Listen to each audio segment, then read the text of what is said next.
Let all mortal flesh keep silence, and with fear and trembling stand. Ponder nothing earthly minded, for with blessing Greetings, everyone. it is. One of the things, one of the beautiful things about our Catholic faith is that we celebrate the truth, whatever its source, whether it is from Scripture or the writings of the saints, fathers, doctors of the Church, or even from those from other faiths or traditions who are in touch with the sacred. If it's true, well, we embrace it, regardless of where we discover that truth.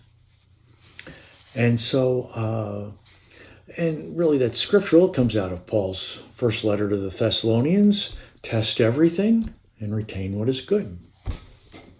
Well, when I was teaching at Bellarmine, I taught a course called Ultimate Questions, in which we examined questions like the meaning of life, is there a God? And we focused primarily on the Christian answer to that, but also looked at a variety of other responses. And one of the materials that I used for that class was a little book called Man's Search for Meaning by Victor Frankl. I don't know if you're aware of who Victor Frankl is. He was an Austrian neurologist and psychiatrist, but he was also a Holocaust survivor. He was in 4 different camps, including Auschwitz. He died as recently as 97. He founded a school of psychotherapy, but we're not interested in that. What we are interested in is a portion of this book called Experiences in a Concentration Camp. After the war, he sat down and wrote about some of his experiences in the concentration camp, looking at human behavior under those conditions. And so he was unique probably in all of history, and in terms of the training that he had and the experiences that he endured. And so this little book became an international bestseller, translated into many languages. U.S. Library of Congress called it one of the top 10 influential books in the United States. It's always on Amazon's 100 books to read before you die. And while Frankl is not a Christian, he does have a number of important insights into human behavior, which are appropriate for everyone. And there are a number of them here I'd like to discuss. And so over the next couple of weeks, I may well be coming back to this same text to pull out different aspects that I think might be helpful to us. Because in some respects, in a very minor respect, there are some similarities between being in a concentration camp and being grounded or confined to your home under these coronavirus protocols. Now, of course, there are many more differences than there are similarities. Our experience so greatly pales to the horrific environment in which those prisoners lived and so many died. But in the fact that we're both living in a way that we did not choose, in which we have found many of our freedoms removed from us, there are some important lessons I think that Frankl can speak to us about. And so today I'd like to read just a little bit from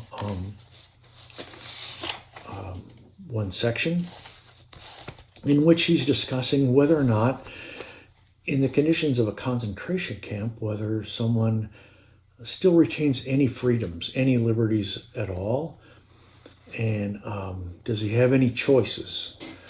And of course, at that time, gender language was exclusively male, so you'll have to excuse him. But he asks, does man have a choice of action in the face of such circumstances? And he notes that the experiences of camp life show that man does have a choice of action. They may have been few in number, but they offer sufficient proof that everything can be taken from a man but one thing, the last of the human freedoms, to choose one's attitude in any given set of circumstances.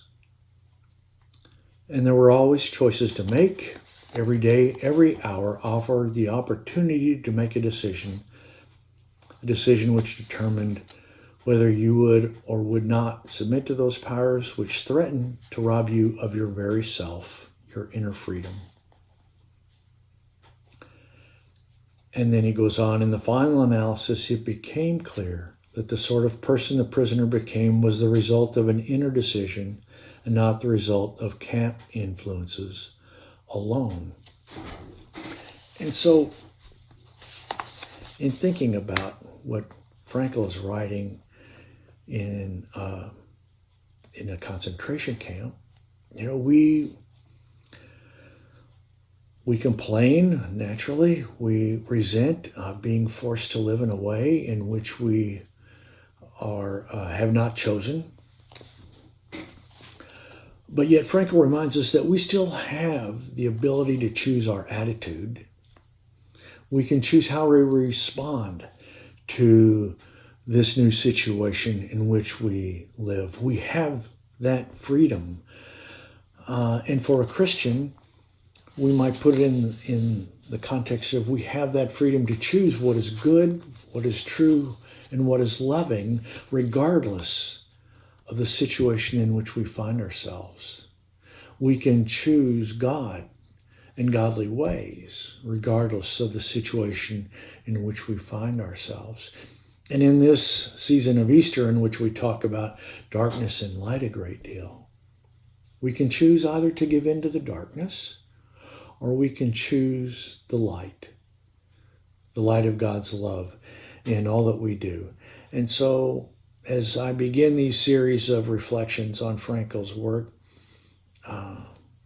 let us grasp that truth which we find in his little book here, that we always have the freedom to choose God, to choose the good, the true, and the loving, wherever we may be, to choose the light. And so, my friends, let us be people of the light. Let us choose the light, regardless of our circumstances, and encourage each other in that process. So until next week, take care. Bye-bye.